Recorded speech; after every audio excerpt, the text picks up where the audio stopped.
Hello বন্ধুরা, রাধে রাধে। তোমরা সবাই কেমন আছো? আশা করি ভালো আছো। দেখো, ভোলা মাছ নিয়ে নিয়েছি, ভেজে নিচ্ছি ভালো করে, লাল লাল কড়া কড়া করে ভেজে নেব। আর এটা আজকে কিভাবে করব সেটা তোমাদের সাথে শেয়ার করি। দেখো, তেলের মধ্যে কালো জিরে ফোড়ন দিয়ে দিচ্ছি। আমার মাছটা ভাজা হয়ে গেছে।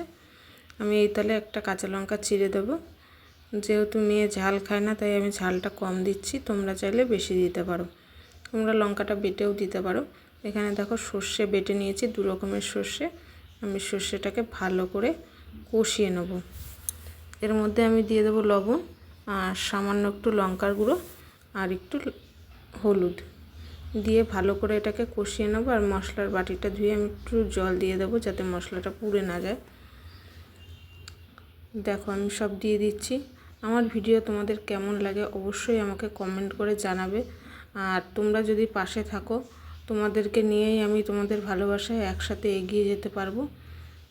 তাই চেষ্টা করবে তোমরা কমেন্টের মাধ্যমে বা ফলো বা সাবস্ক্রাইব করে আমার পাশে থাকার, যাতে তোমাদেরকে সবাইকে নিয়ে তোমাদের ভালোবাসায় আমি এগিয়ে যেতে পারি।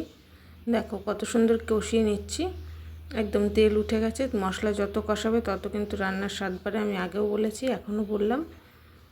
এবার আমি পরিমাণ মতো জল দিয়ে দেবো। পরিমাণ মতো জল দিয়ে আমি ফুটিয়ে নেব ভালো করে। দেখো, আমি জলটা দিয়ে দিলাম। এবার একটু নাড়িয়ে দেব মশলাটাকে। এবার আমি ফোটার জন্য অপেক্ষা করব। তোমরা দেখতে থাকো, সাথে থাকো।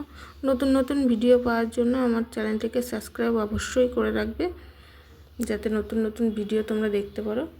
দেখো, ঝোলও ফুটে গেছে আর আমি মাছও দিয়ে দিচ্ছি। মাছও দিয়ে আমি নাড়িয়ে দেবো একটু, আর খানিকক্ষণ মাছটাকে ফুটতে দেবো। ফুটতে দিলে ঝোল মশলাটা একদম ঢুকে যাবে ওর মধ্যে। এবার আমি ধনেপাতা দিয়ে দেবো। দেখো, ধনেপাতা উপর থেকে ছড়িয়ে দিচ্ছি। আমার রান্নাটা কিন্তু অলমোস্ট হয়ে গেছে। আমি কিন্তু এবার নামিয়ে নেব। নামিয়ে তোমাদের সাথে শেয়ার করছি যে কেমন হলো আর কেমন দেখতে লাগলো, সেটা আমি তোমাদের সাথে লাস্ট আমি শেয়ার করব। অবশ্যই তোমরা সবাই পাশে থাকবে।